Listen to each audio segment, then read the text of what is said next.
You know, a lot of people ask questions about Black Americans that at the end of the day, they feel like the answers is actually not coming true for them.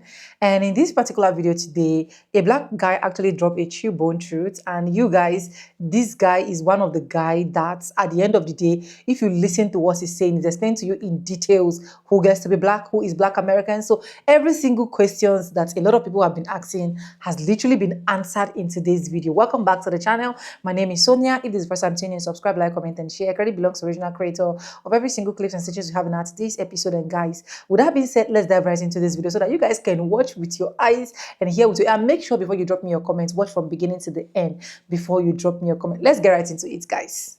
Who gets to be Black? It's a good question, and I got an answer for it. Every damn one of us.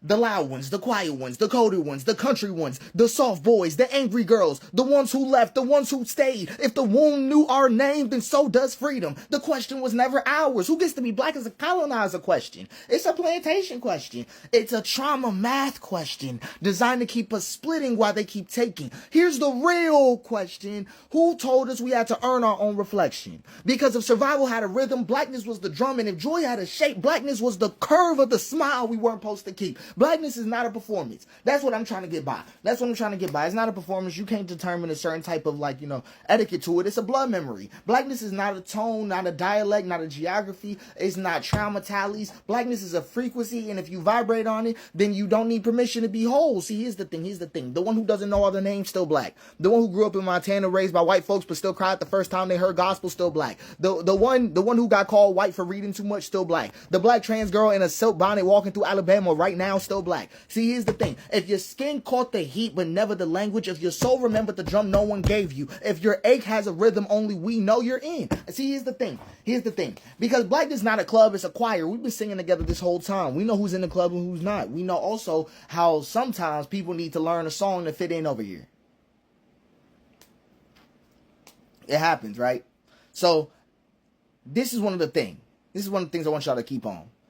Some of us came in singing harmony. Others walked in with their heads down, unsure if even they deserved to hum. But the song still reached them, and that's enough. Inclusion is not mercy. That's one thing I'm just trying to get by. It's not mercy, it's memory. It's the collective body saying we remember you even if the world tried to unname you. So here's the thing is, the case is this. If they tried to sell you, erase you, shape you, shame you, and you're still here, then the story's yours. Right? Not because you passed some tests. I just want y'all to know that. We passed that. Because the test was surviving long enough to name yourself again. Blackness is not just the history, it's an inheritance. It's not just a skin, it's a spirit. It's not just a struggle, it's a spark. And everyone whose soul caught fire has the right to claim that warmth. So who gets to be Black? The cracked, the whole, and the in-between. The one still searching, the one who stopped looking and came Black, the one who thought they weren't enough, the one who never doubted it once. All of us, every shade, every cadence, every contradiction. Because Blackness isn't a boundary, it was a blessing. It was a blessing. We didn't get to be this Afro-American culture. We got to be chattel. This is a blessing. Right? The cultural strength that we built. What we built, right? Like that is just true. It never needed gatekeepers. We needed witnesses. So I say all this to say this. If you came here looking for your prescriptive answer to this question, it's not going to get answered. But if you know that that the spirit that I'm speaking to, then you'll exactly know whether or not you fell in line.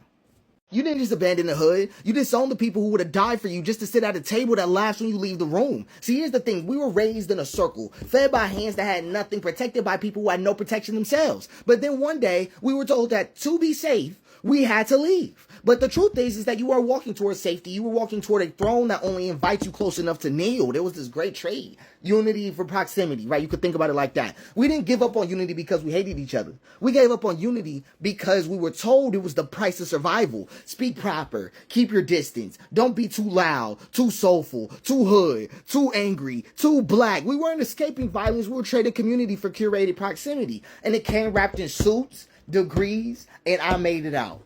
But what we lost was everything that could have made all of us free. See, they didn't sell you freedom. They sold you a seat with your back to your own people. The fog of false protection is like a good way to think about it, right? Proximity is the soft lie that silences the scream. It tells you you're not like them. You're safe here. We trust you, not the rest. But you know what that comes with? It comes with terms. You'll be watched more than you're welcome. You'll be tokenized more than you're trusted.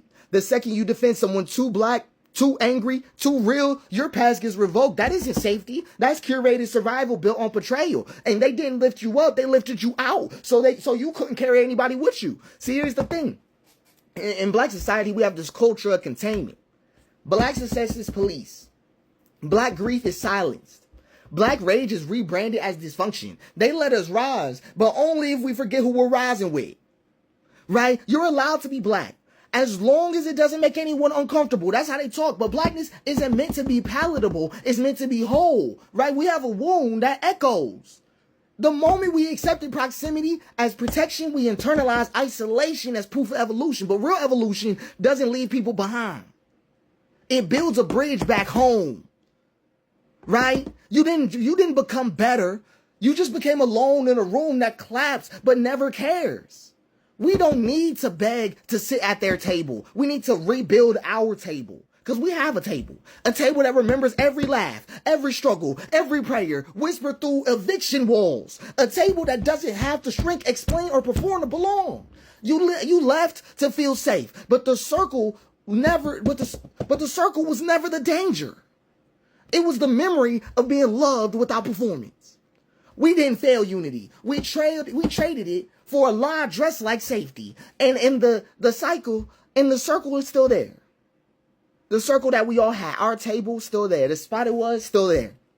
And it will take you back. No passes needed. Grief is not something black people get to have. It's something we've had to hide. Not because we don't feel it, but because the world keeps asking us to feel it quietly. They want our pain poetic. They want our sorrow polished. They want our dead names hashtagged, not held. And here's the thing. They see grief in us as a threat, not truth. So we smile through funerals. We joke through trauma. We work the day after the breaking. And they call that resilience. But it's not. It's repression made wholly out of necessity. We've never got to grieve the ones who were taken slowly. The ones who disappeared in the systems. The ones who raised us while breaking. The versions of ourselves we buried just to stay employable. The rage we held behind the teeth. The softness we were forced to strangle. Grief isn't a moment. It's a muscle in the body. It tightens every time we hear another name, another verdict, another explanation. It swells inside the body like a second skin. We don't cry all at once. We decay in fragments. So if someone sees a black person grieving, let them. Let them. If any of you see a black person grieving, let them. Don't interrupt. Don't translate. Don't intellectualize. We are not breaking down. We are breaking open because we've been laughing at repasts and screaming into pillows and dancing at wakes and whispering I miss you to the living and the dead for generations. This is what it's like. Literally, and this is why when people be trying to be inclusive sometimes, I'm like, you don't get it because grief isn't the enemy to a black person like how it is to a lot of other groups. Grief is the only place we still get to be honest. Where we get to say, I should not have had to survive that. I don't forgive the silence. I want them back. I want me back. This hurts and no justice will fix it. And God, please see me. Those where we get to be honest in our grief. If there is any holiness left in this country, it is the cry of a black soul finally saying I'm not okay and I'm done pretending that strength. If there's any holiness left in this country, grief is not weakness. Grief is proof we still care. Grief is the evidence we haven't gone numb. Grief is the only honest thing left some days. So let it come. It's okay. Let it scream, let it rot, let it rest, and let it stay. Because we are not just grieving the dead. We're grieving the parts of us that they never let live. The parts of black culture that the world hasn't let live. It's okay to be upset about that. It's okay. But grieving is different from tiredness. Tiredness implies distance. It doesn't accept your black condition. It rejects parts of it. Right? Like it assumes you can only grieve the dead. But black people, this is one thing that I always say is one of our greatest powers. We grieve the alive. There is no independent black male patriarchy in the empire.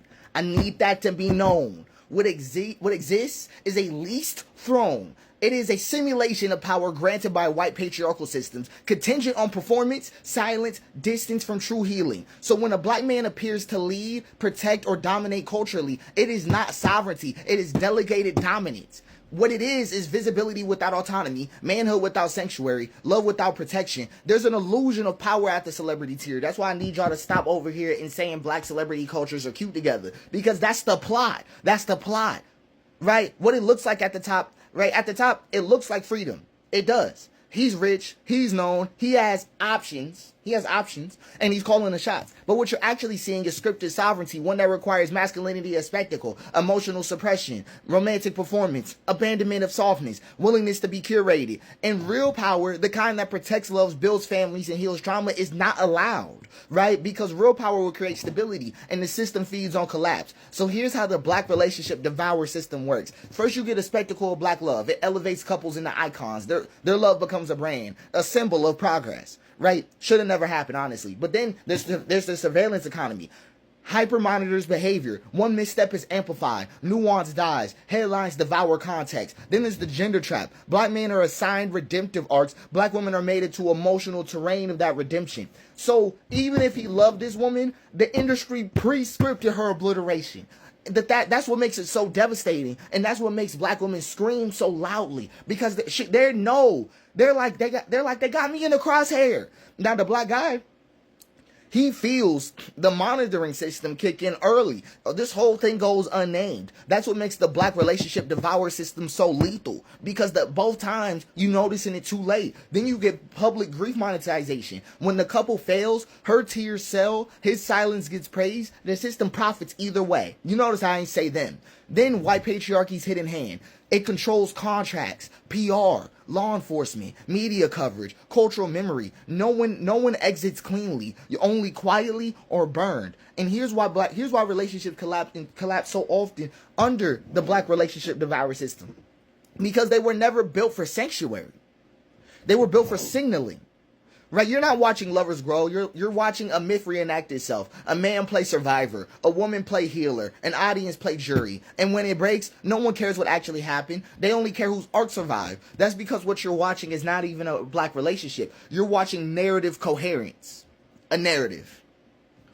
Most of the time you are, right? So black men do feel torn down. I want that to be known, because they're being. It's not. And here's the thing: it's not because they're being attacked unfairly. It's because the role of the redeemed black man is unsustainable without emotional repair, and no one gave them the tools to self-heal. So they collapse under myth and then call it betrayal, right? But we're going to go through the same thing again, because I want this to be clear. There is no system where black men consistently own, control, and pass down institutional power. None. Get past that. What does exist is a media leash. What does exist is a surveillance contract. What does exist is a token system. What does exist is a collapse ritual. So the illusion of dominance at the top is just that, an illusion. And the backlash black women receive isn't rebellion. It's their system trying to force her to carry the fallout of male powerlessness. Powerlessness. That's what I see all the time. Powerlessness. In terms of what we're talking about, these guys have. They don't have nothing. All their money handed to them through sponsorships. Right, so when black men face this powerlessness, they usually lash out, not realizing that both of them are targeted thoroughly through the spectacle of black love, the surveillance economy, the gender trap, the public grief monetization, and the white patriarchy's hidden hand. There is no such thing as independent black patriarchy. Just needed to be known. Some people think I get more angry in these type of things. No, I'm just passionate about our people, dude. What? You know how many times I've seen black relationships fail at the top for the exact same reasons? And we gotta pretend like we don't know why? It's because we don't have shit. We in these relationships and signal like the world has changed, and it's the same sunlight every morning. It's the sunlight coked in their racism. And then we act like it's all changed because they look cute together. That's what makes it so bad. And they set us up for it all the time, dude. What's the name? Y'all will be able to read over this. I'm publishing this right now. So y'all will be able to look over this too. It's not victimhood, it's memory. And you only call it victimhood because we refuse to forget what you get to ignore. See, there's this lie of victimhood addiction. And here's really the truth. The system calls you a victim when you remember too loudly. When black people name the patterns, when we track the pain, when we cite the receipts, they don't say you're right. They say you're stuck. They say you're playing the victim. But who gave us the pain in the first place? Who refuses to repair it? Who builds their peace on our silence? They tell us to stop talking about slavery while they cash in the checks from what slavery built and see that what they call victimhood is just unprocessed grief. This ain't victimhood. This ain't nothing like that. It's the ache of living in a world that sees your beauty and wants your suffering. It's the exhaustion of explaining why your son shouldn't be a hashtag. It's the fatigue of success that never feels safe. This isn't playing victim. It's carrying memory that no one else helped us bury. That's exactly what happened. We didn't inherit victimhood. We inherited unresolved justice. That's all that happened. Unresolved justice. That's all we inherited. And then there's this projection of guilt that roams deep. When white society, or even black conservatives, I'll even lump y'all in. When y'all say y'all always play victim, what they're really saying is stop reminding me of what I haven't made right. Victim blaming isn't just a tactic. It's a defense mechanism against accountability. I want you guys to understand it correctly. We don't want to be victims. We want to be whole. And they only let us speak when we're pretending we're healed. That's the only time. Right? But then you wanna know what it's costing us? The dangerous cost of moving on and the pressure to get over it is what keeps us under it. You can't heal what you're not allowed to name. You can't rise while dragging 400 years of suppressed screams. When black folks don't move on fast enough, they say we're bitter. When we do move on too fast, they say we're ungrateful. So which is it? It's just a good question. Here's the truth. We're not victims, we're carriers. We carry the grief so old it has a spine, and a memory so sharp it doesn't bleed, it cuts clean. We're not over-identifying with pain. No. That's not what's going on. We're metabolizing pain the world keeps feeding us. And doing it with brilliance, doing it with rhythm, doing it with power. You don't get to call us victims until you stop being architects of the wound. That's just the truth. That's just the truth. Complaining about bleeding, holding the blade, exists as the blade. Like what? Hey guys, welcome back. This guy is good. This guy is good. Guys, please support his TikTok account. Support his TikTok account. This guy is good. From black proximity to whiteness to who gets to be black to a lot of things that he actually revealed. Honestly, most of the times when I see this particular guy's speech and videos, I just feel something like this heavy burden about some of these questions that a lot of people are asking and they're not getting answers to. Is just being lifted. Honestly, this guy is good. He is good. If you're not supporting his TikTok account, please, you are wrong. I'll be leaving it on the screen of his video so that you guys can actually support him from the depth of your heart. To every single person that have been asking questions of who gets to be black, where are black people from, what is at the origin? Black people do not have culture, especially black American people do not have culture, do not have this, do not have that. I think maybe when you see this video, you can be able to lessen down your research, or even if you want to continue to do your research, know that you are just going to be doing it because you choose to do it. Seriously, this guy has a lot to say, and this is not the first time I'm actually bringing his video here. I brought this video before where a lot of people were like in love with the video and they'd be like, let's do it again over and over and over and over again. Like, this guy is good. If you're not supporting him, you are wrong. Black Americans will rise no matter what. Black Americans will stand forth no matter what. As far as I'm concerned, there is no limitation to Black Americans. Every single phrase they are passing through right now is just a matter of time. And at the end of the day, everything is just going to surface by the special grace of God. But anyways, let me know what you think about this video in the comment section. Credit belongs to the original creator of every single clips and stitches we have in our today's episode. And guys, this is just for educational purpose, so I stand a chance to be corrected. Feel free to correct me in the comment section, and I really do appreciate that. And guys, with no further ado, I'm going to be saying bye now. I'll see you guys in my next one. For now, bye guys. I love you guys. Mwah.